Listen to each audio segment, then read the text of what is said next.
मैं हूं प्रकाश हिंदुस्तानी और आज मैं बात करने वाला हूं 1 फरवरी को पेश होने वाले आम बजट के बारे में। मोदी सरकार का ये बजट बहुत ही खास होने वाला है क्योंकि ये बजट कोरोना संकट काल के बाद का बजट है। ये वो बजट है जिसमें देश की आने वाले कई वर्षों की नींव रखी जाने वाली है और सरकार का दावा है कि इस बजट में हम पूरे दशक के बारे में योजनाबद्ध विकास का रास्ता तय करेंगे और बताएंगे। खास बात यह कि जो साल बीता है उस पूरे साल में भारत की विकास की दर माइनस में रही है। माइनस में 7.7 माइनस ये विकास की दर हमारी रही, मतलब विकास हमने किया ही नहीं है। लेकिन सरकार का दावा है कि अगले वर्ष वित्तीय वर्ष 2021-22 में हम 11% की जीडीपी की ग्रोथ प्राप्त कर लेंगे। कैसे पाएंगे 11% की ग्रोथ, इस बारे में भी कुछ भी बात कही नहीं जा सकती, लेकिन दावा है, सरकार का दावा है कि हम ये ग्रोथ हासिल करके रहेंगे। इसी की एक रैली में संबोधित किया और उन्होंने बजट का एक क्लू तो उस रैली में ही दे दिया था। बजट का क्लू यह है जो उन्होंने कहा कि अगले कुछ वर्षों में भारत को आप फौजी साजो सामान का उत्पादक देश के रूप में स्थापित पाएंगे। यानी अभी वो भारत जो दुनिया का सबसे बड़ा, जो दुनिया का दूसरा सबसे बड़ा फौजी साजो सामान और हथियारों की खरीद वाला देश है, वो अब अपने खुद के फौजी साजो सामान बनाने पर ध्यान देगा। फौजी साजो सामान यानी सेना के काम आने वाली गाड़ियां, तोपें, हेलीकॉप्टर वगैरह वगैरह, और साथ ही हथियार भी। एक और बात प्रधानमंत्री नरेंद्र मोदी ने कही, उन्होंने कहा कि हम इस उत्पादन को अपने देश में आत्मनिर्भर बनाने के लिए तो काम में लाएंगे ही, बल्कि हम इसका निर्यात भी करेंगे। तो हो सकता है कि अगले कुछ वर्षों में भारत फौजी साजो सामान को निर्यात करने वाले देशों में शुमार हो और भारत की जीडीपी का एक बड़ा हिस्सा इस तरह प्राप्त होने लगे कि हम फौजी साजो सामान का निर्यात करते हैं। अब तक हमारे देश की सरकार ने शुरू के कई दशकों तक इस बारे में कभी सोचा भी नहीं, लेकिन अब ये मोदी सरकार सोच रही है और इसका अंजाम क्या होगा आप देख सकते हैं। एक और बात की ओर इंगित किया है, सीधा सीधा उन्होंने नहीं कहा, लेकिन एक बात तय है कि प्रधानमंत्री नरेंद्र मोदी चाहते हैं कि फौजी साजो सामान बनाने के धंधे में निजी क्षेत्र भी अपनी भागीदारी निभाए। यानी अब ये होगा कि जो बड़ी बड़ी कंपनियां हैं देश की, वे अपने देश में फौजी साजो सामान बनाएंगी और दुनिया के दूसरे मुल्कों को उसका एक्सपोर्ट करेंगी। इससे फायदा ये होगा कि देश की जीडीपी बढ़ेगी और हमें बहुत सी चीजें जो हम खरीदते हैं वो खरीदने की जरूरत नहीं पड़ेगी। जब भी हम फौजी साजो सामान की बात करते हैं तो ये बात बताना बहुत जरूरी है कि भारत दुनिया का दूसरा सबसे बड़ा मुल्क है जो हथियारों की और फौजी साजो सामान की खरीद करता है। और अगर यही गति रही तो अगले 5 साल में भारत 10 लाख करोड़ रुपए, जी हां 10 लाख करोड़ रुपए का फौजी साजो सामान इंपोर्ट करेगा। इसलिए सरकार सोचती है कि हमें इतना पैसा देना पड़ता है विदेश में, इतना धन देना पड़ता है, तो क्यों ना हम अपने यहाँ ही फौजी साजो सामान खुद बनाने लगे। अभी हम बहुत सी चीजें बनाते हैं, बहुत सी चीजों में हमारा कोलैबोरेशन है दूसरे देशों के साथ, और बहुत सी चीजों में हम पूरी तरह से आयात पर निर्भर हैं। तो ये एक अच्छी पहल हमारी सरकार की तरफ से हो सकती है। हालांकि कई गांधीवादी लोग इसका विरोध भी कर रहे हैं। इस बजट में 2 और चीजें हैं जिनकी बहुत चर्चा है। पहली चर्चा तो है कोरोना सेस की। सरकार के पास आय के स्रोत नहीं है और स्वास्थ्य पर खर्च बढ़ाना है। ऐसे में सरकार को लगता है कि कोरोना सेस लगा दिया जाए। सेस यानी टैक्स पर टैक्स। इससे एक बड़ी राशि सरकार को मिलेगी और उस राशि का उपयोग स्वास्थ्य के लिए लगा दिया जाएगा। अभी हमारी सरकार हेल्थ पे बहुत कम खर्च करती है। अपने जीडीपी का केवल 1.3% ही हम हेल्थ पे खर्च करते हैं। हेल्थ केयर हमारे यहाँ पे न्यूनतम है, सबसे नेग्लेक्टेड एरिया है। यानी इस सरकार को जनता की सेहत की कोई चिंता नहीं है। सरकार ने जनता को सेहत के मामले में अपने आप पर छोड़ दिया है कि वे चाहें, उनके पास पैसे हो तो इलाज कराएं, पैसे हो तो इलाज न कराएं।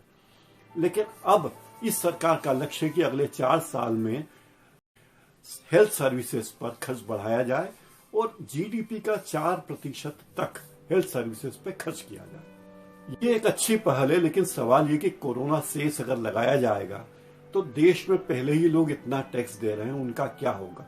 यूं ही कोरोना के कारण लोगों की माली हालत खराब है, धंधे बंद पड़े हैं, करोड़ों लोगों की नौकरियां जा चुकी है, जो मध्यम वर्गीय थे वो निम्न वर्गीय की तरफ आ रहे हैं और लोगों पर भारी कर्जा हो गया है। इसलिए लोग इस सेस का बड़ा विरोध कर रहे हैं।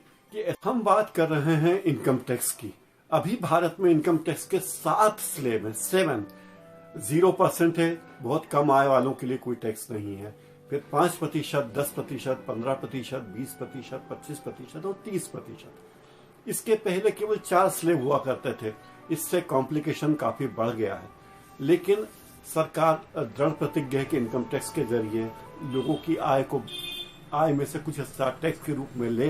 वैसे भी देश में बहुत कम लोग हैं जो टैक्स अदा करते हैं, तो सरकार की निगाहें उन्हीं लोगों पर है कि वे कैसे टैक्स, उनसे अधिक से अधिक टैक्स वसूला जाए। बजट के पहले आने वाली आर्थिक समीक्षा में एक और चीज की तरफ इशारा किया गया है, जिससे लगता है कि ये सरकार बजट में कुछ न कुछ यहाँ करने वाली है।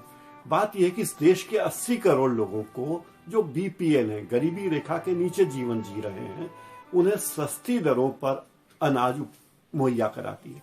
ये अनाज है गेहूं 2 रुपए किलो, चावल 3 रुपए किलो और मोटा। अब सरकार को 1 किलो गेहूं जो राशन कार्ड तक पहुंचाना होता है, पीडीएस में खरीदना है, राशन कार्ड तक पहुंचाना है, उसकी लागत सरकार को आती है 27 रुपए किलो और 1 किलो चावल सरकार को पड़ता है 37 रुपए किलो, जिसे सरकार गरीबों को 3 रुपए किलो देती है। 27 रुपए किलो आने वाले गेहूं को सरकार गरीबों को देती है 2 रुपए किलो और मोटा अनाज जो 20-22 रुपए, कहीं 25 रुपए भी होता है, उसे सरकार देती है 1 रुपया किलो। तो बजट के पहले आने वाली आर्थिक समीक्षा में इसकी तरफ इशारा किया गया है कि सरकार इस अनाज को जो गरीबों को मुहैया कराती है लगभग मुफ्त में, यानी 2 रुपए किलो तो बहुत ही कोई कीमत नहीं हुई, अगर इसकी कीमत थोड़ी बढ़ा दी जाए तो कैसा रहेगा।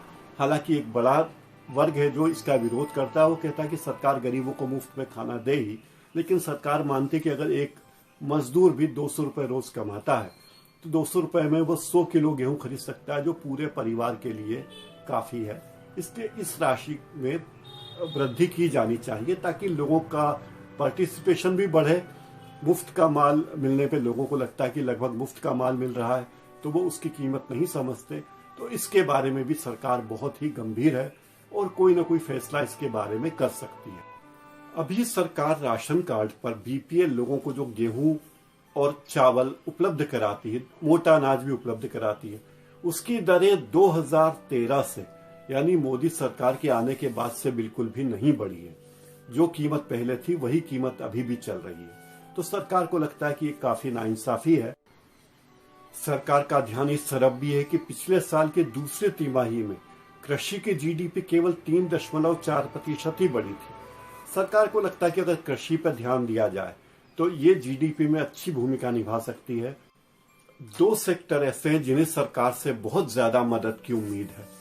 एक तो रियल एस्टेट सेक्टर है। रियल एस्टेट सेक्टर की हालत यह है कि वो देश में जीडीपी में 7% योगदान देता है, 7%, और उम्मीद है कि अगले 2-3 साल में वो बढ़कर 13% तक हो जाएगा। रियल एस्टेट सेक्टर में 15% लोगों को रोजगार मिला हुआ। देश के जितना रोजगार है वो 15% केवल रियल एस्टेट सेक्टर में ही है। इसके अलावा 270 ऐसे उद्योग धंधे हैं जो रियल एस्टेट सेक्टर पर ही निर्भर हैं। फर्नीचर बनाने वाले, कारपेट बनाने वाले, टाइल्स बनाने वाले, ईंट भट्टा बनाने वाले, ऐसे बहुत सारे उद्योग धंधे हैं जो इस पर निर्भर हैं। रियल एस्टेट के अलावा एक और सेक्टर है जो सरकार की तरफ आस लगाए बैठा है, और वो है लघु और मध्यम श्रेणी के उद्योग धंधे। ये इनका योगदान भी देश की जीडीपी में लगभग 15% है, और 20% लोग इन्हीं छोटे उद्योगों में और लघु उद्योगों में, एकदम छोटे छोटे उद्योग धंधों में काम कर रहे हैं। सरकार का ध्यान है कि इसकी तरफ भी कुछ न कुछ किया जाए ताकि यहाँ कुछ अच्छा हो, ज्यादा लोगों को रोजगार मिले। कोरोना काल में सबसे ज्यादा मार रियल एस्टेट सेक्टर और लघु और मध्यम उद्योगों को पड़ी है, क्योंकि जो कीमत पहले थी वही कीमत अभी भी चल रही है। तो सरकार को लगता है कि ये काफी नाइंसाफी है। सरकार का ध्यान इस तरफ भी है कि पिछले साल के दूसरे तिमाही में कृषि की जीडीपी केवल 3.4% ही बढ़ी थी। सरकार को लगता है कि अगर कृषि पर ध्यान दिया जाए तो ये जीडीपी में अच्छी भूमिका निभा सकती है, क्योंकि बर्बाद हो गए ये पूरी तरह और यहाँ कुछ भी करने के लिए नहीं बचा। मोदी सरकार के बजट की एक सबसे बड़ी खूबी यह है कि वो हेल्थ सर्विसेज पर अपना ध्यान दे रही है। अभी सरकार हेल्थ पर केवल 1.3% जीडीपी ही खर्च करती है। सरकार का इरादा है कि इसे बढ़ाया जाए और अगले कुछ वर्षों में इसे 4% तक ले जाया जाए, ताकि लोगों को ज्यादा से ज्यादा रोजगार मुहैया हो। अब यहाँ बात यह कि सरकार हेल्थ से जुड़ी तमाम सेवाओं पर तो काफी सारा टैक्स लेती है। आप देखिए कि अगर कोई हेल्थ बीमा कराता है तो भी उसे टैक्स देना पड़ता है, उसे सेवा शुल्क देना पड़ता है, सर्विस टैक्स देना होता है, जो लोगों को नागवार गुजरता है। 18% सर्विस टैक्स है, काफी बड़ी राशि होती है। इसके अलावा जो मेडिकल इक्विपमेंट है, उपकरण है, इलाज में जिन उपकरणों की जरूरत होती है उन पर भी काफी सारा टैक्स है। तो ये सेक्टर चाहता है, हेल्थ केयर सेक्टर चाहता है कि सरकार उस टैक्स को खत्म करे। और अभी हेल्थ इंश्योरेंस में 25,000 रुपए तक की बीमा राशि टैक्स के दायरे से बाहर है और वरिष्ठ नागरिकों के मामले में 50,000 रुपए साल। यानी अगर आप 25,000 रुपए बीमे पर खर्च करते हैं, आपकी उम्र 60 साल से कम है, तो उस पर टैक्स नहीं लगेगा। लेकिन अगर आपने 25,000 से ज्यादा खर्च किया बीमे पर तो उस पर टैक्स देना होगा।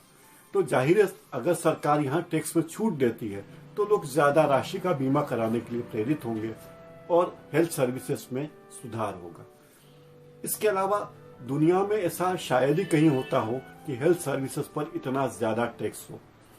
आप किसी भी विकसित देश में जाइए, वहां के लोगों को 3 ही प्रमुख सुविधाएं मिलती हैं। पहली है स्वास्थ्य सुविधा। लगभग सभी विकसित देशों में स्वास्थ्य सुविधा मुफ्त है। मुफ्त यानी मुफ्त, शून्य खर्च है। दूसरी बड़ी सुविधा विकसित देशों में यह है कि शिक्षा वहां पर लगभग फ्री है, जो हमारे यहाँ सबसे बड़ी महंगी।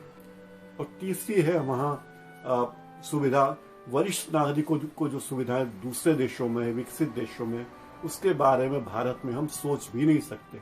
कई देशों में वरिष्ठ नागरिकों को टोल टैक्स नहीं लगता, पार्किंग फीस नहीं लगती, किराए में 70-75% तक की छूट मिलती है और हर महीने गुजारे भत्ते के रूप में इतनी राशि दी जाती है जो भारतीय मुद्रा में 1 लाख रुपए से भी अधिक होती है, जिसमें बूढ़े लोग आराम से गुजारा कर सकें।